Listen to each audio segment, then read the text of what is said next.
Greetings. इस video का topic है कि रील्स का इफेक्ट हमारे ब्रेन के ऊपर क्या होता है। मतलब जो भी हम स्क्रॉल करते आते हैं एक के बाद एक जो शॉर्ट वीडियोस होते हैं, मतलब यूट्यूब पे अगर होता है ना शॉर्ट्स आते हैं या फिर रील्स आती हैं, तो उसका इफेक्ट हमारे ब्रेन पे एक्चुअल में क्या होता है। अगर समझें तो जो भी कुछ हम देखते हैं, मतलब जो भी रील्स होती हैं जिनको हम प्रेफर करते हैं, शॉर्ट्स होते हैं जो देखते हैं, वो सारे कहीं ना कहीं हमारे डिज़ायर से अटैच्ड होते हैं। मतलब इन सिंपल वर्ड्स वो सारी चीज़ें हमें पसंद होती हैं। क्यों? क्योंकि यूट्यूब का एल्गोरिदम ऐसा ही होता है। आप जिस वीडियो पे ज़्यादा समय व्यतीत करोगे स्टे करोगे, वही उसी तरह की वीडियोस आपको लगातार दिखाई जाएंगी। तो फॉर एग्जांपल अगर आप फैशन की वीडियोस देखते हो तो आप ऑब्जर्व करोगे धीरे धीरे कि फैशन की वीडियोस आपके कंटेंट में ज़्यादा आ रही हैं।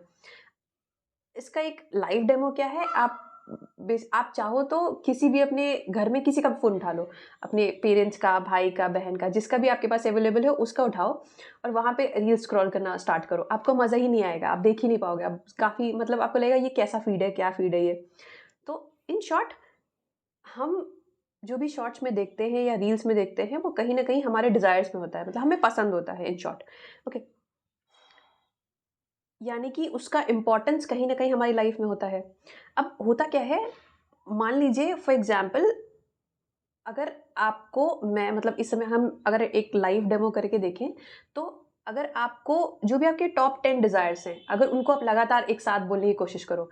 जैसे इस वीडियो को थोड़ा-सा पॉज़ करके आप चाहो तो बोल सकते हो जो भी आपके टॉप 10 डिज़ायर्स हैं। जैसे कि आप चाहते हो, घर चाहते हो, आप पैसा चाहते हो, आप नौकरी चाहते हो, आप छोकरी चाहते हो, आप पार्टनर चाहते हो, जो भी कुछ चाहते हो, आप गाड़ी चाहते हो।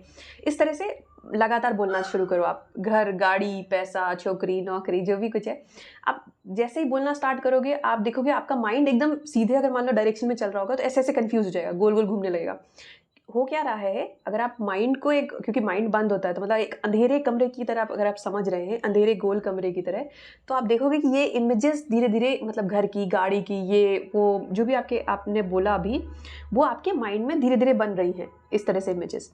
तो आपका माइंड कन्फ्यूज़ हो रहा है कि काम किस पे करना है, क्योंकि वो हर किसी की तरफ अट्रैक्ट हो रहा है, मतलब सारी जितनी भी इमेजेस हैं, उनकी तरफ अट्रैक्ट हो रहा है। आप चाहे तो इसको डेमो खुद से कर सकते हैं। जो भी कुछ सिंपल से करना क्या है, जो भी आपके टॉप जो आपके डिज़ायर्स हैं, किसी और के नहीं, अ, उनको आप बोलना मतलब अंदर ही अंदर बोलना स्टार्ट करो, उसके बाद ऑब्ज़र्व करो कि क्या होता है। तो आप देखोगे आपका माइंड एकदम पज़ल्ड हो जाएगा अगर अगर बहुत सारे चीज़ें आप एक साथ बोलोगे। अच्छा, इसको अगर और समझना हो तो क्या होता है, अगर मोस्टली ऑब्ज़र्व किया हो, अगर हमारे पास बहुत सारा काम है, मतलब अगर हमारे पास जैसे होता है ना कि अगर एक दिन का बहुत सारा टास्क है, तो मोस्टली कभी-कभी ऐसा होता है कि उनमें से कुछ भी नहीं होगा। होगा ये कि हाँ, हम सोच-सोच के परेशान हो जाएँगे कि हाँ, इतना सारा काम है, अब करें तो करें क्या? कैसे करें? तो वो वही सेम केस यहाँ पे होता है। तो जब आप रील्स देखते हैं, तो वो सारा ही आपके डिज़ायर्स या फिर आपकी लाइकिंग से कनेक्टेड होता है। अगर इस तरह से 4-5 इमेजेस आपको लगातार दिखाई जाती हैं, तो आपका माइंड कन्फ्यूज़ हो जाता है कि इसमें से जाना कहाँ है। तो ये होता है इफ़ेक्ट। अगर आप चाहते हैं कि आपका सिंगल पॉइंटेड फ़ोकस हो या आपका दिमाग जो है वो एक रास्ते पे चले, एक पटरी पे चले, मतलब ज़्यादा इधर-उधर घूमे नहीं, मतलब थोड़ा-सा रिलैक्स्ड हो, थोड़ा-सा शांत हो। अगर आप ये चाहते हैं और उसके बाद अगर आप रील्स देख रहे हैं, तो बहुत ज़्यादा प्रोबेबिलिटी है कि उन रील्स की वजह से आपका दिमाग ज़िगज़ैग तरीके से घूमेगा, गोल-गोल घूमेगा। ओके।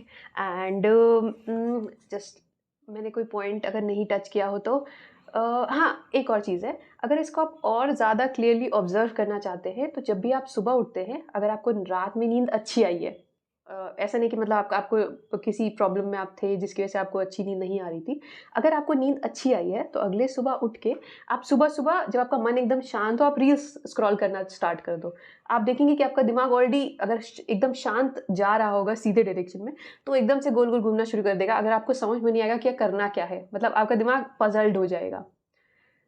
सो ज़ा एक लिमिट में हो तो अच्छा रहता है, बट अगर बहुत ज़्यादा आप रील स्क्रॉल कर रहे हो तो इसकी वजह से ये हो सकता है। और ऑब्जर्वेशन से क्या होगा, अगर हम ऑब्जर्व करेंगे तो हमें पता चलेगा इस चीज़ से हमें नुकसान हो रहा है, तो ज़्यादा चांसेस है उस चीज़ को हम थोड़ा दूर रखेंगे, क्योंकि हम जानबूझ के अपने आप को हर्ट नहीं कर सकते, जानबूझ के अपने साथ नुकसान नहीं कर सकते। Thank you.